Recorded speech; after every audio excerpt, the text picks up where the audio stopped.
Hello, good people. This is Neil again, and as you know by now, it could be Dr. Neil Klein if need be, but Neil's just absolutely perfect. This is our third video, and the title of this one, because I want to get it exactly right, is Ever Think You Aren't Functioning as Well as You Could? Great question, don't you think? I hope so. Functions. Today's work is going to be coming from a man called Carl Jung. It's spelled J-U-N-G. He was a Swiss psychiatrist who lived around the time of Freud, and in the field of psychology, he is very well known. The two books that this could be coming from, the easier version, you can see my book is falling apart, is C.G. Jung, Analytical Psychology, but this is the easier way to read it. Or if you want to have a little more complex way of reading it, he has many of these.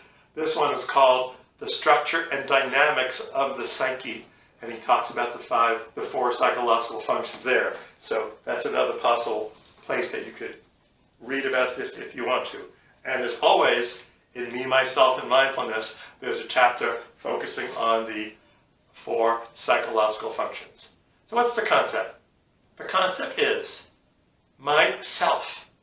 I have four functions, four psychological functions that help me organize and form who I am. The first one is called sensing. And this is the easiest one. Let's start easy. Sensing is, as we all learn in grammar school, seeing, hearing, tasting, smelling, and touching. And for an infant, it's the first way to try and understand what's going on out there. Can I turn my head when I hear a rattle? Can I put a spoon in my mouth? Can I crawl? Which is all sorts of bringing in all sorts of sensations together. But literally, how do I get information from out there in here? And I think, again, that's the easiest one. So what are some examples? At the moment, I'm sitting on a chair and I just move myself. I hear myself talking. I see myself looking at my office. I don't particularly smell anything in my mouth or have any taste at the moment, what it is, but oftentimes you get a sense of how the five senses help you organize what's going on out there. All that sensing does is tell you that something's out there, okay?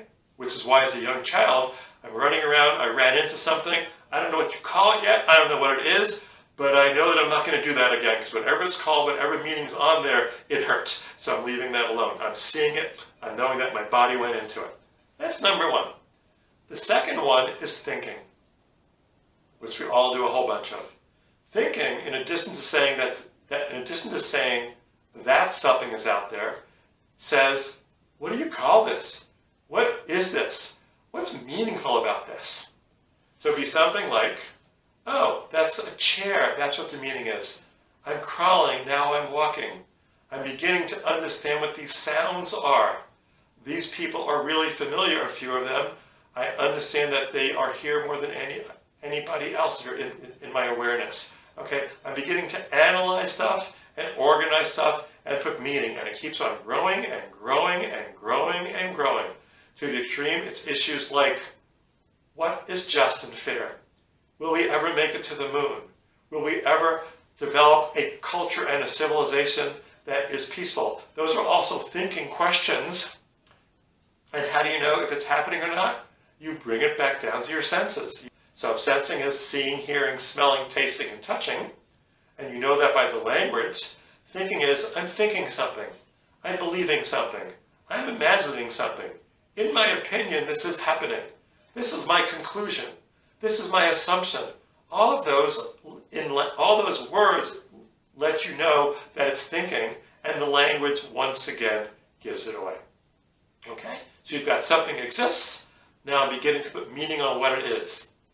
The third psychological function is feeling. How am I feeling at the moment? How are you feeling at the moment? How else are you feeling at this moment? And give me a third one. How else are you feeling at this moment? The thing about feelings that people in the world of counseling understand, and most humans don't understand it well enough, although we do on a gut level, but not on a word level, is feelings come in multiples. You're almost never feeling one feeling. Even if you're terrified, there are other feelings here. Even if you're anxious, there are other feelings here. Even if you're ecstatic, there are other feelings here. It could be I'm ecstatic and I'm worried the other person isn't feeling the same way. It could be I'm really angry and I worry if I'm feeling my anger is really appropriate or may not be appropriate. There's always multiples of feelings. What do feelings let me know? Is this something that's out there that I'm putting meaning on? Is it advantageous? Is it beneficial? Is it neutral? Or is it scary? Could it hurt me? Could it be something that I don't want to have around? So sensing, thinking, and feeling go together really well. The three of them all reinforce each other.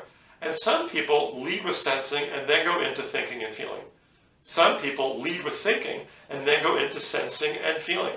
Some people lead with feeling and then go into sensing and thinking. Probably the friends you get along best with, you lead with the same function.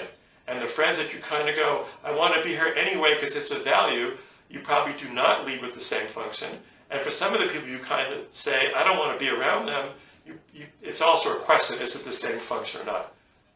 I'm simplifying that a little bit, but getting a sense of which one of those three functions do you live in the most, which one's second, and which one's third, would be really helpful to understand. Okay, so those are those three, and those three I think are the easy ones. I want to read about intuition a little bit from Me, Myself, and Mindfulness. The fourth function is intuition, which is most difficult to describe by far.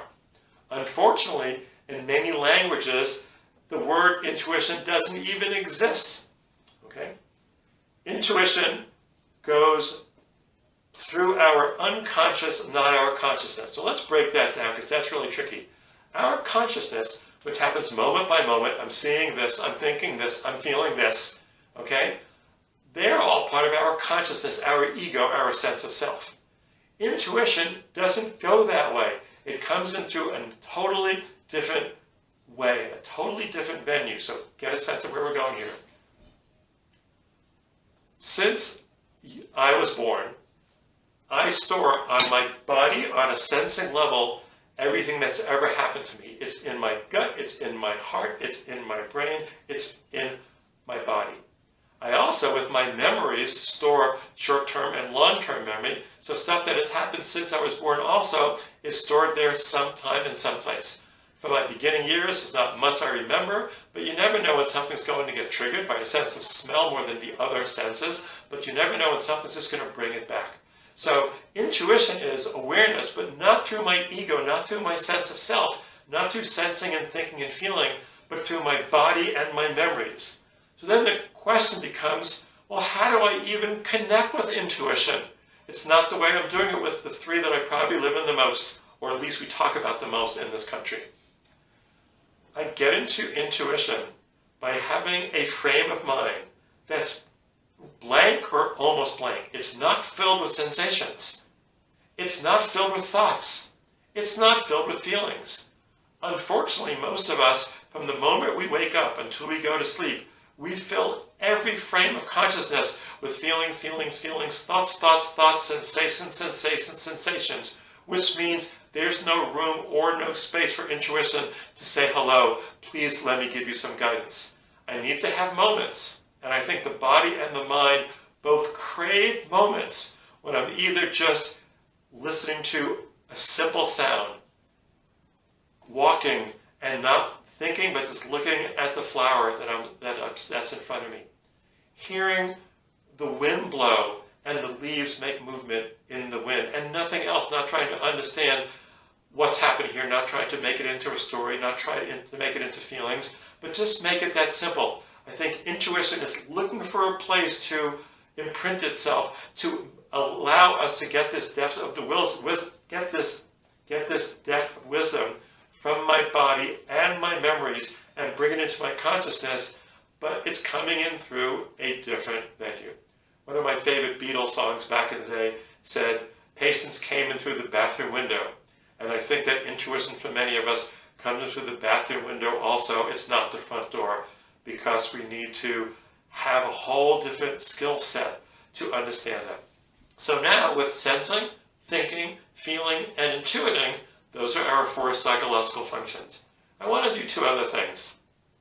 Sensing and intuition are both bringing awareness into me. Sensing is through my 5 senses, I'm getting information into myself, into my consciousness. Intuition is through my memory and through my body, I'm getting information into my sense of self, into my awareness. They're both equally important.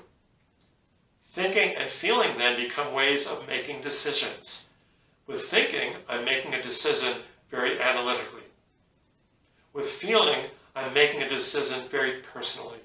The dilemma for many of us becomes not honoring the fact that all 4 of them are within every human being, and if balanced, all 4 of them make us function better and more completely and more wholly. So instead of going, sensing is real, but intuition isn't, or intuition is primary, but who cares about sensing?